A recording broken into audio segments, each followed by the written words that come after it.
आज हम बात करेंगे एक बहुत ही सेंसिटिव टॉपिक की, जो कई बार तो बहुत सुख देता है और कई बार बहुत पीड़ा भी देता है कि किसी जातक की कुंडली में संतान से सुख है या नहीं। क्योंकि काफ़ी लोग मेरे पास आते हैं, वो हमसे पूछते हैं कि संतान से हमें सुख मिलेगा? पेरेंट्स तो अपने बच्चों को सुख देते हैं, लेकिन संतान से हमें सुख मिलेगा, पेरेंट्स को सुख मिलेगा? ये कुंडली एनालिसिस करके पता चल जाता है। कई बार तो इसका कारण बच्चे भी होते हैं कि सुख और दुख देने में, और कई बार पेरेंट्स की एक्सपेक्टेशन होती है, उससे भी कई बार पीड़ा मिल जाती है कि हम पेरेंट्स कुछ ज़्यादा उम्मीद कर लेते हैं बच्चे से। और कई बार वो संतान खुद भी तो दुखी हो सकती है।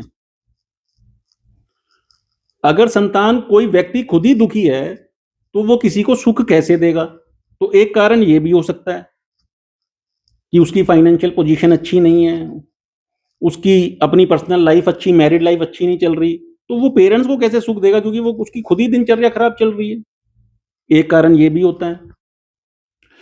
और आजकल एक कारण बहुत ज़्यादा कि बच्चे सर्विस के लिए अब्रॉड चले जाते हैं, बाहर चले जाते हैं। पेरेंट्स उनके साथ नहीं जाना चाहते या पेरेंट्स नहीं जाते, तब भी संतान का सुख नहीं मिलता। तो बहुत सारे फैक्टर इसमें काम करते हैं। हर बार संतान खराब नहीं होती, कई बार संतान खराब भी होती है, और कई बार प्रोफेशनल रीजन बन जाते हैं, कई बार पर्सनल लाइफ खराब होती है। बहुत सारे रीजन होते हैं जिससे संतान का सुख व्यक्ति को नहीं मिल पाता, और कई कारण होते हैं संतान का सुख जातक को बहुत मिलता है। तो अब उसको हम होरोस्कोप में कैसे देखें? डिविजनल चार्ट में D7 सप्तांशा चार्ट संतान के लिए देखा जाता है। जातक की संतान से सुख मिलेगा या नहीं, उस व्यक्ति की जिसकी हम कुंडली देख रहे हैं, उस व्यक्ति को उस संतान से सुख मिलेगा नहीं, उसके लिए हम सप्तांशा कुंडली D7 चार्ट देखते हैं। इसी को देख के हम एनालिसिस कर सकते हैं कि हमें संतान का सुख मिलेगा या नहीं।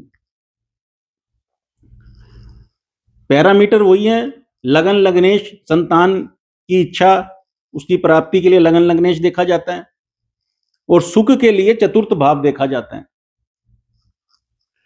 संतान से हमें सुख मिलेगा, उसके लिए D7 का 4th हाउस देखा जाएगा। अब उस पे अगर जितने शुभ प्रभाव आएंगे, तो संतान का सुख आपको मिलेगा, और अगर उस पे केवल अशुभ प्रभाव आ रहे हैं, तो आपको संतान का सुख नहीं मिलेगा। अब कई बार मिक्स इफेक्ट आ रहे होते हैं, कई बार शुभ प्रभाव भी आ रहा है, अशुभ प्रभाव भी आ रहा है। तो उसमें क्या होता है कि सुख तो मिलेगा, पर असंतोष भी बना रहेगा। या कई बार ऐसा होगा कि आपकी 3 संतानें हैं, 2 संतानें हैं, तो कोई एक संतान आपको सुख दे रही है, लेकिन दूसरी संतान आपको सुख नहीं दे रही, क्योंकि अशुभ प्रभाव भी आ रहा है, शुभ प्रभाव भी आ रहा है। और दूसरा कारण है, सुख तो मिल रहा है लेकिन आप संतोष में नहीं हो, आपको आप असंतोष हो, आप जो एक्सपेक्ट कर रहे हो वो आपको नहीं मिल रहा।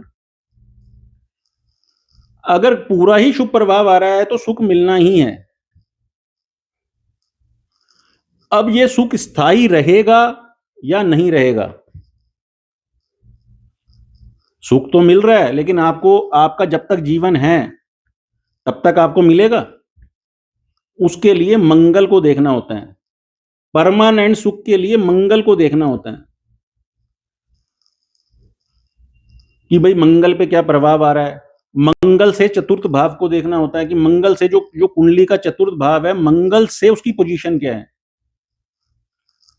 अगर मंगल से चतुर्थ भाव केंद्र त्रिकोण में है, तो सुख परमानेंट मिलेगा। अगर 6, 8, 12 में चला गया, तो सुख में कमी आ जाएगी, तो वो सुख स्थायी नहीं है, परमानेंट नहीं है।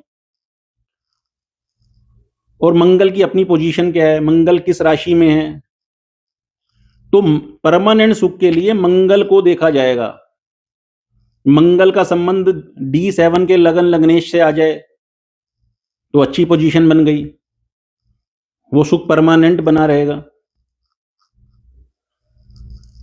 तो ऐसे हम एनालिसिस कर सकते हैं कि आपको सुख मिलेगा या नहीं मिलेगा?